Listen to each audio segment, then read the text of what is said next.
Yo, kamusta kayo mga katormo? Na-miss nyo ba ako kahit hindi? For today's video, syempre may gagawin na naman tayong shortcut. At ang gagawin natin shortcut ay simula dito sa Mindanao Avenue Extension to SM North EDSA. Kaya ito at pabilisin na natin ang video. Kapag dinire-diretso nyo nga pala itong dinadaanan ko ay makakarating na kayo ng Trinoma.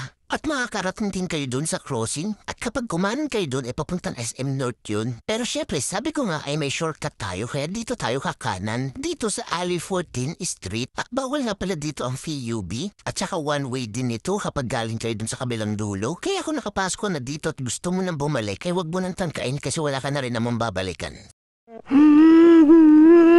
At dumiretso pa tayo dito sa may bandang unahan. Bago kayo lumabas ay mababasan nyo to. No left turn at saka no right turn. Kaya ang gawin nyo ay dumiretso lang kayo. Oo nga pala may hams dito. Pwede mapagmatsyag kayo. Ngayon nyo mamaga ang itlog nyo.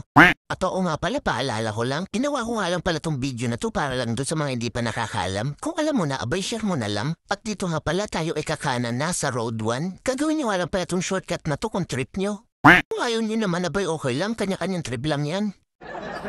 Pero di joke lang, dito nga pala ay kumaliwa na kayo. Ito nga palang ating tinataanan ay Road 3. Hindi ko nga rin pala sure kung nagta-traffic ba dito. Kaya i-comment nyo na lang dyan kapag nalagpasan nyo itong chapel sa aking kaliwa. Kaya makakarating na kayo ng mall entrance. At huwag kayong mag-alala sa mga itlog nyo. Kasi kita nyo naman yung mga dinaanan natin. Safe na safe yan dito. Tento na nga nakarating na tayo ng SM North EDSA. So ano sa tingin nyo? Shortcut ba o long cut? By comment mo naman. Let's go!